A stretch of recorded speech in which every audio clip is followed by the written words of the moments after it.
Super ওভারে হৃদয় ভাঙল বাংলাদেশের। টাইগারদের হাতের মুঠো থেকে ম্যাচ কেড়ে নিল শাই হোপের ওয়েস্ট ইন্ডিজ। দ্বিতীয় ওয়ানডেতে বাংলাদেশের 213 রানের জবাবে ক্যারিবিয়ানরাও তোলে 213 রান। টাই হওয়া ম্যাচ গড়ায় সুপার ওভারে। সেখানে ওয়েস্ট ইন্ডিজের 1 ওভারে 10 রানের জবাবে বাংলাদেশ করে 9 রান। 1 রানে ম্যাচ জিতে সিরিজের সমতা আনে ক্যারিবিয়ানরা।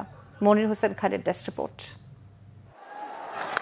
ক্রিকেটে শেষ বল না হওয়া পর্যন্ত শেষ বলে কিছু নেই। মিরপুরের কালো মাটির উইকেটে এমন উত্তেজনা খুঁজে পাওয়া দুষ্কর। শেষ বলে 3 রান প্রয়োজন। সাইফ হাসান 1 রানের বেশি নিতে পারলেন না। সুপার ওভারে 1 রানে জিতল ওয়েস্ট ইন্ডিজ। ম্যাচের পরতে পরতে ছড়িয়েছিল এমন উত্তেজনা। সুপার ওভারের আগেই ম্যাচটা জিততে পারত বাংলাদেশ। হিরো হওয়ার সুযোগ ছিল সাইফ হাসানের। সেখানেও শেষ বলের নাটকীয়তা। শেষ ওভারে ওয়েস্ট ইন্ডিজের প্রয়োজন 5 রান। সাইফের হিসাবি বোলিংয়ে বাংলাদেশের সামনে জয়ের সুবাস। শেষ বলে জয়ের জন্য তাদের প্রয়োজন ছিল 3। ক্যারিবিয়ান শেষ ব্যাটসম্যানের বল উড়িয়ে মারার চেষ্টা। ক্যাচ ধরতে ব্যর্থ উইকেট কিপার নুরুল হাসান সোহান। 2 রান নিয়ে ম্যাচ টাই। তার আগে যদিও ম্যাচটা হাতের মুঠোয় ছিল টাইগারদের। 214 রানের টার্গেট ওয়েস্ট ইন্ডিজের সামনে। স্পিন ঘূর্ণিতে শুরুতেই উইকেট নিলেন নাসুম আহমেদ। 52 রানের জুটি অ্যাথেঞ্জা ও কেসি কার্টির। 82 রানে পড়ল তৃতীয় উইকেট।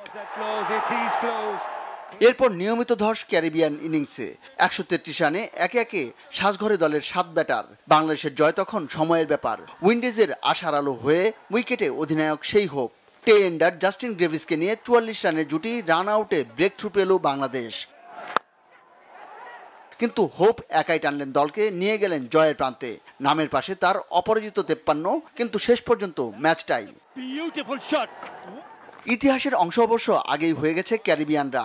একটা সময় ওয়েস্ট ইন্ডিজ মানে ছিল গতির ঝড়। সেই দলই মিরপুরের পোড়া উইকেটে মাঠে নামলো কোনো পেসার ছাড়াই। ওয়ানডে ইতিহাসে পুরো 50 ওভার স্পিনার দিয়ে বোলিং করানোর বিরল রেকর্ডে নাম তুলল তারা। বাংলাদেশের ইনিংসটা ধীরে ধীরে শুরু। সাইফ হাসান ব্যর্থ। 45 রান করলেন সৌম্য সরকার।